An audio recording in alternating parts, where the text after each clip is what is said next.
లక్ష్మీదేవికి అయితే ఒక్క మాటునా? అదేం సిద్ధాంతం? ఆచమనీయం అంటే ఎవరికైనా 3 మాటలే అయినప్పుడు ఆవిడికి కూడా నువ్వు ఎన్ని మాటలు ఇవ్వాలి? 3 మాటలు ఇవ్వాలి. 3 మాటలు ఇచ్చినప్పుడు ఆవిడ గుటకెయ్యాలా? ఆవిడే చెయ్యిలా పట్టాలా? నువ్వు ఆ చేతిలో నీళ్లు పోస్తే ఆవిడ ఇలా పెట్టుకుని తాగాలా? అసలు శుద్ధ ఆచమనీయం సమర్పయామి, ఆచమనీయానంతరం స్నానం సమర్పయామి, ఏం పుచ్చుకుంటుంది ఆవిడ 3 మాటలు? అసలు ఏది ఒకదాని మీద వచ్చి వరద పడిపోయినట్టు పడిపోతుంటే. మనసు ఉంటే మనసు భావన ఎందు చూస్తుంది, మూర్తి అక్కడే ఉంటుంది, కదలదు. మనసు కదలికలు చూస్తుంది. అమ్మవారు ఇలా చేయి చాపిందనుకోండి, 5 వేళ్లకి ఉంగరాలతో చేతులకు ఆవిడ పెట్టుకున్నటువంటి రత్న కంకణములు కదులుతాయి. కదిలినప్పుడు ఆవిడ చెయ్యిలా కదిపితే కణ కణ కణ ధ్వనులు వస్తాయి.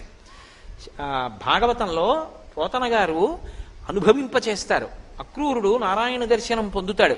పొందినప్పుడు కదలిన బాహుపద క్రమంబున రవముసూపెడి నూపు రములవాణి అంటారు. భగవంతుడు కాళ్ళు తీసి ఇలా పాదపీఠం మీద పెట్టాడనుకోండి, పాదయోహో పాద్యం సమర్పయామి అని నేను పాదముల మీద నీళ్లు పొయ్యాలంటే ఆయన ఇలా పెట్టాలా వద్దా? పాదపీఠం మీద ఆయన కాళ్ళు ఎత్తి పెట్టినప్పుడు ఆయన పాద మంజీరముల యొక్క ధ్వనులు వినపడతాయి. అవి వినపడాలంటే ఆ భక్తి ఉన్నవాడికైతే వినపడతాయి. ఆ పాదములు అలా పెట్టినప్పుడు ఆచమనీయం అన్నప్పుడు ఆవిడ ఇలా చెయ్యి పెడితే సాక్షాత్ లక్ష్మి ఆమె ఇలా చెయ్యి చాపితే నీ దగ్గర ఎర్రటి పరదేవత యొక్క చేతి వంక చూసి ఆవిడ చేతిలో నీళ్లు పోస్తే ఆవిడ తీసుకుని కింది పెదవి దగ్గర పెట్టి లోపలికి పుచ్చుకుంటుంటే ఎంత పరవశంతో నువ్వు 3 మాటలు ఆచమనీయం ఇవ్వాలి. ఇచ్చావు. అక్కడ మంత్రం ఉండదు, నీ భక్తితోటి పూరణ చెయ్యాలి.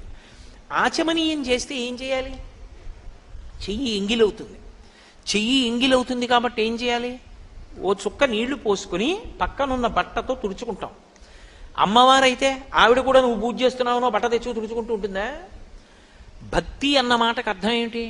నేను మీ ఇంటికి దేవతార్చనకు వచ్చాను అనుకోండి, దేవతార్చన అంటే భోజనం. ఇందాక ఇవాళ మధ్యాహ్నం పరమభక్తి తత్పరులు, బహుసహృదయులు, నేను పరవశించిపోయాను వాళ్ళ ఇంటి సంస్కారం చూసి. వాళ్ళ ఇంటికి దేవతార్చనకి వెళ్ళా. భోజనం అయిపోయింది. అయిపోయిన తర్వాత చేతులు కాళ్ళు కడుక్కొని వస్తున్నాను.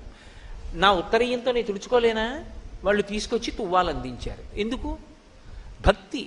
వాడు వచ్చాడు, పాపం భోజనం చేశాడు, వాడు కాళ్ళు కడుక్కున్నాడు, చేతులు కడుక్కున్నాడు, వాడు చేతులు తుడుచుకోవడానికి వస్త్రం ఇద్దాం, అది భక్తి. అమ్మవారు ఆచమనీయం చేసింది, నువ్వేం చేయాలి? అమ్మా నీ చేయి తుడుస్తానుండు. ఉత్తరీయం తీసి అమ్మవారి చేతిని తుడిచేటప్పుడు అమ్మ ఇలా చేయి పెట్టింది అనుకోండి, ఆ చేతి కింద నీ ఎడం చేయి పెట్టి నీ కుడి చేత్తో అమ్మవారి అరిచెయ్యి తుడుస్తున్నావు అనుకో, మెత్తటి అమ్మవారి